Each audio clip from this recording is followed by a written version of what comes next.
સ્વાતંત્ર્ય દિનની ઉજવણી નિમિત્તે આપણે શરૂઆત કરીશું.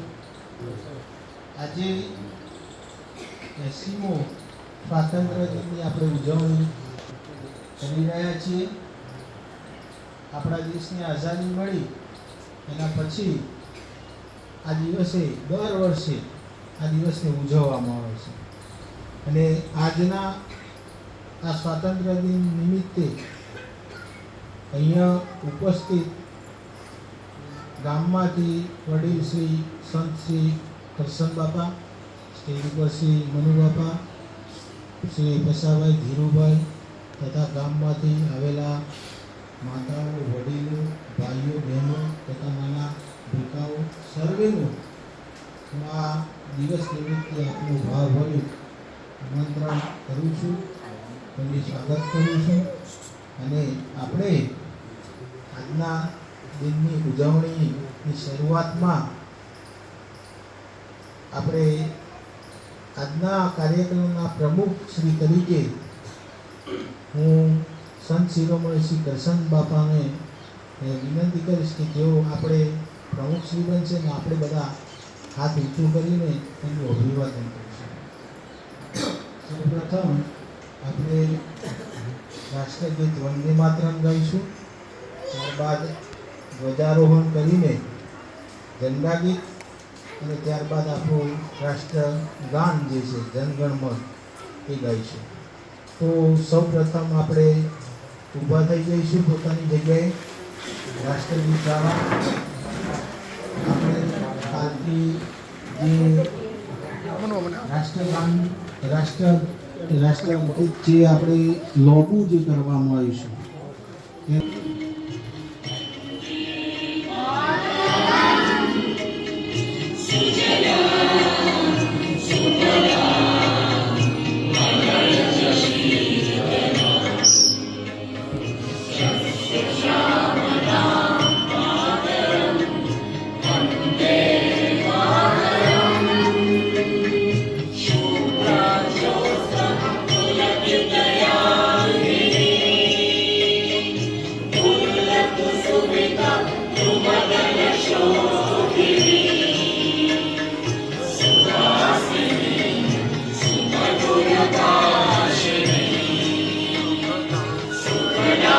Vardam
પછી આમનું બધું ફેરવી નાખ્યું એટલે દેખાય ખબર પડી.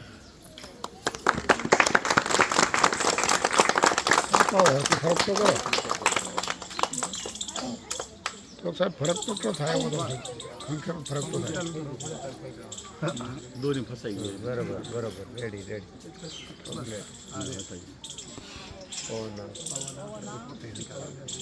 ઢીલી રાખ લો. एक साथ સલામી. सलामी आप दो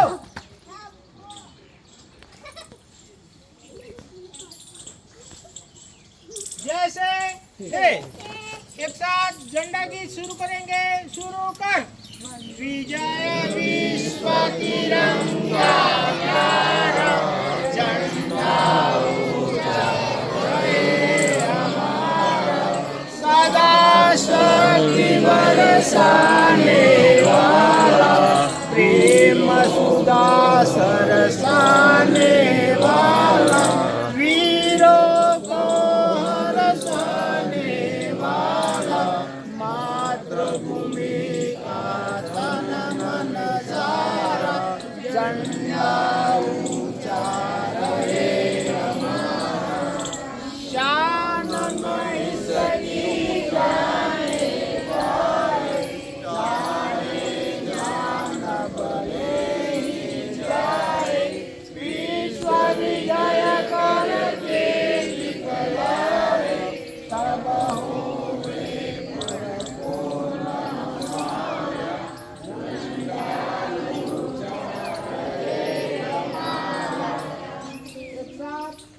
राष्ट्रगीत शुरू करेंगे जन गण मन जन गण मन अधिनायक जय हे भारत भाग्य विधाता पंजाब सिंध गुजरात मराठा द्राविड़ उत्कल गंगा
નહોતું આવ્યું એટલે કાલે રાત્રે 8 વાગ્યા સુધી પ્રોગ્રામ હતો કે વિભાજનની વિભીષિકા કરી પ્રોગ્રામ હતો એટલે એનો જિલ્લા કક્ષાના કલેક્ટર ડીડીઓ તથા શિક્ષણ મંત્રી હાજર રહ્યા હતા અને મોટી સંખ્યામાં હોલમાં જગ્યા જ નહોતી એટલે કે આઝાદીનું મહત્વ કેમ વધારે છે એની કાલે એક ઝાંખી અને એક દસ્તાવેજી ચિત્ર બતાવવાનું આવ્યું કે વિભાજન એમને એમ નહોતું થયું. આપણા દેશને આઝાદી તો મળી, એના પછી કેટલી વિટંબણાઓ આ દેશે ભોગવી છે અને દેશને અખંડ રાખવો હશે તો આપણે દેશને એક થઈને રહેવું પડશે. એમાં જે 14મી ઓગસ્ટ પછી જે 15મી ઓગસ્ટે આપણને જ્યારે 1947 આઝાદી મળી, એ આઝાદી પછી કંઈક કુટુંબો એવા થયા કે એમને અનેક વિટંબણાઓ એના પછી પણ વેઠી છે. આપણને ખબર છે કે જ્યારે સિંધ પ્રાંત, પંજાબ, જ્યારે બાંગ્લાદેશમાંથી જ્યારે ભારત છૂટું પડ્યું ત્યારે અનેકવિધ લોકોએ એના પુનર્વસનમાં બહુ વર્ષો સુધી અનેક વેદનાઓ વેઠીને આપણા દેશમાં ભળીને એક થયા. આપણને ખબર છે કચ્છના સરહદે પાકિસ્તાની બોર્ડર છે અને પેલી બાજુ સિંધ પ્રાંત છે. એ સિંધ પ્રાંતમાંથી સિંધી લોકો આવેલા અને સિંધી લોકોનું પુનર્વસન ગોધીધામમાં થયેલું મને યાદ છે. જ્યારે પ્રથમ મુખ્યમંત્રી તરીકે હતા ત્યારે એમને પુનર્વસનમાંથી ગોધીધામમાં જગ્યા આપી. તો એ જીવરાજ મહેતા, સોરી, હા, જીવરાજભાઈ મહેતા હતા મુખ્યમંત્રી, ત્યારે એમને જગ્યા આપેલી.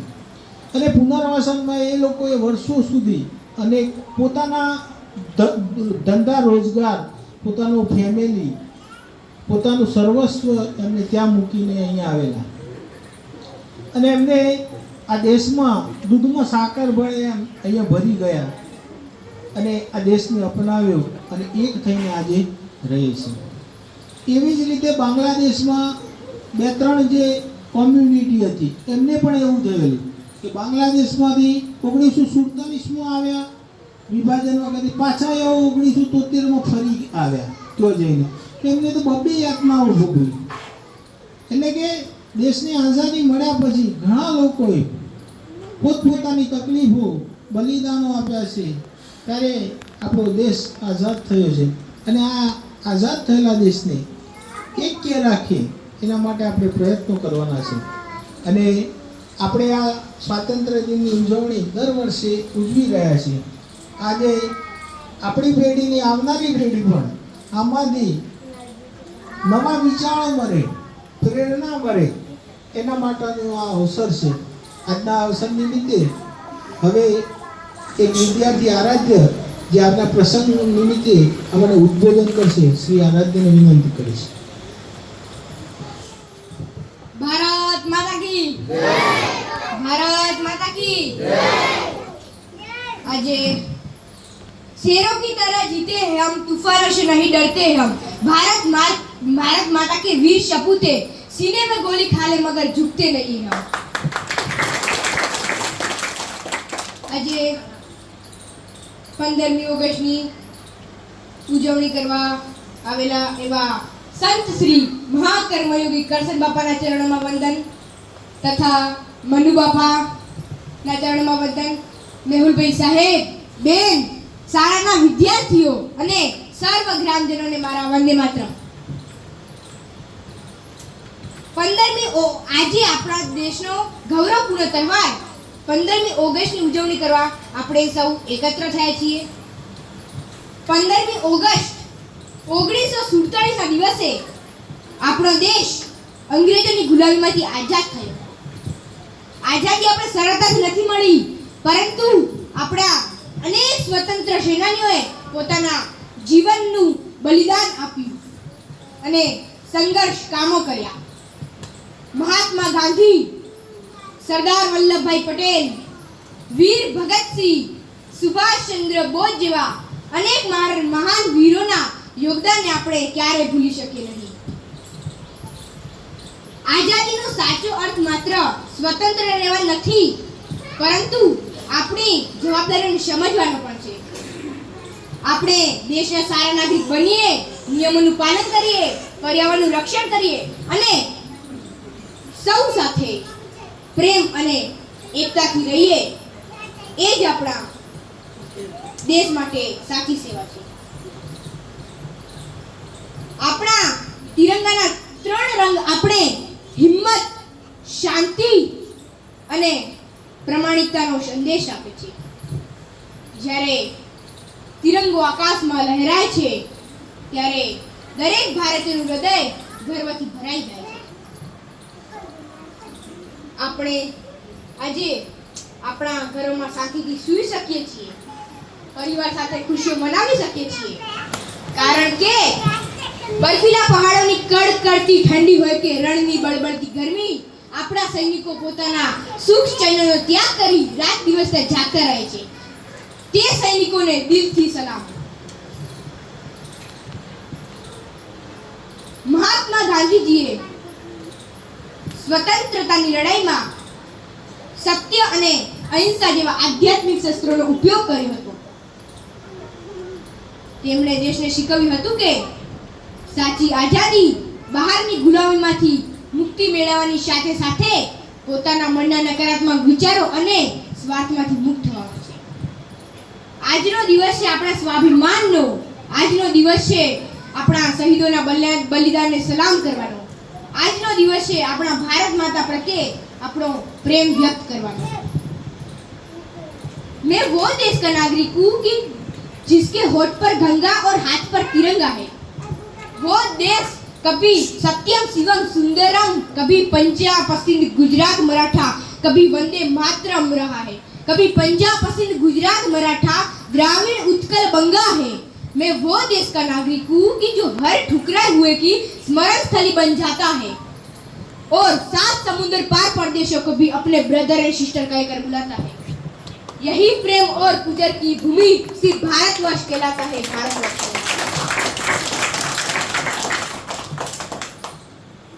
न दौलत का घमंड है, न शोहरत का अभिमान है।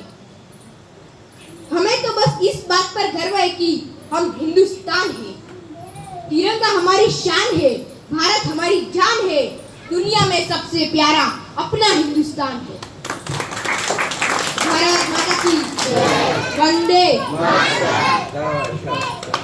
ધન્યવાદ. આનંદે જે આપણામાં એક જોશ પેદા કર્યો.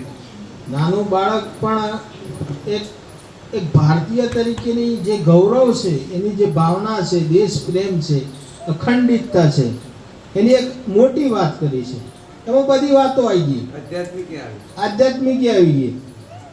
એ દેશ જે છે ને, દેશથી મોટું કોઈ નથી. દેશ ઉપર આફત આવે ને ત્યારે દેશને બચાવવું પડે. આપણું ઘર ગામ નહીં પણ આખો દેશ છે. એટલે જ ઘણા દેશો છે ને ભાઈ, પહેલાં દેશ પ્રેમ શીખવાડે ભણતા પહેલાં. એવો જ દેશ